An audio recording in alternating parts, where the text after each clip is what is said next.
Hi and welcome back. Today I thought I'd take you on a tour of my this Imperial Guard army. It's a Genswick 92nd rifle unit. Genswicks are an army that is based from one of the Gaunt's Ghosts novels and originally painted up and done by Dave Taylor and featured in a White Dwarf a couple of years ago. And as you can see, I've done some conversions. The basic bodies are from the Bretonnian men-at-arms with the Cadian arms and weapons. The heads are from a UK company called Westwind Productions that actually sell the heads separate. Some heads are from another company that I can't actually remember the name of. So as you can see here, I have my commander. It's basically the Cadian commander, but with a head swap. The painting is not complete on these models, and the basing is definitely not finished up. But you know how it is. You are painting an army, and then something other comes along and steals your interest for a while. For me, it was the orcs that got my attention, and well, they're my Imperial Guard are left at this state. But at least they are fit for tabletop duty in the way they are painted right now. So my commander, this is my HQ command squad. As you can see, we have a plasma gun and a radio Voxcaster operator. This Voxcaster is actually from a Vostroyan set. And this is my medic.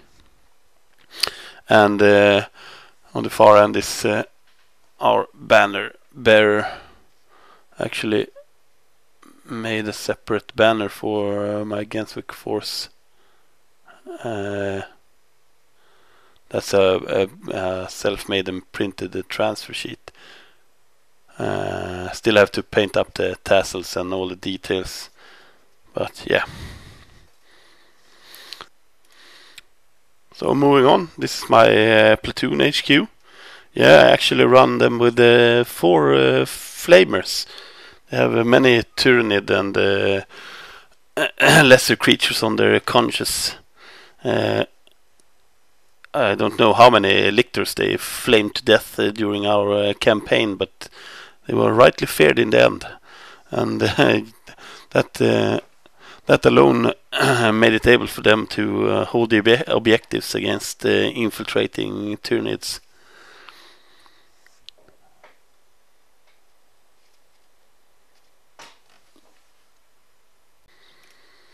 So this is the first infantry squad for my first platoon. I have a sergeant, a Voxcaster operator, and grenade launcher, as well as a weapons team with a missile launcher. I fielded them on separate basis just for the aesthetics of it. This is my sergeant, basically converted from a Bretonnian armsman. So this is my second infantry squad from the first platoon. Same setup as the other one: missile launcher and grenade launcher, Voxcaster, sergeant with no extra gear or so. So that makes up the first platoon. So for the second troop choice, I used a Penal Legion squad. This is their minder. I don't remember what it's called, but basically the one that keeps everyone in order. They have numbered tattoos on the forehead, and he's got a detonator for their explosive colors if they get out of order. So as you can see, there are all manners of hive scum and mutants in this squad. So to balance up the scum in the Penal Legion squad, I used 2 priests to boost the infantry platoon, both armed with the big chainsword thingies. The one on the left is a retinue for an inquisitor, I think, and the one on the right is a converted priest of some kind. I gave him a new arm made out of a sentinel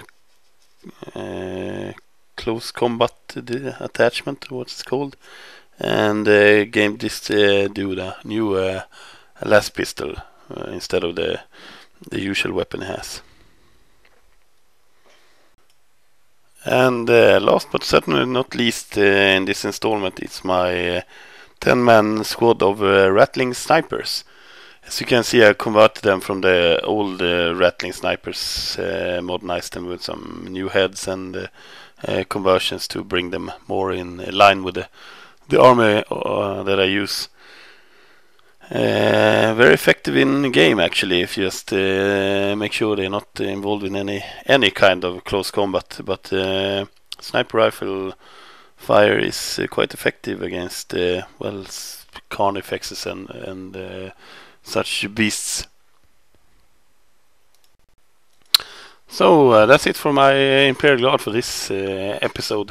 I have a few more things to show that's in the works. Sentinels and of course a bunch of tanks that I'm painting up, but I'll have to show them in a later episode. So yeah, see you later and good gaming.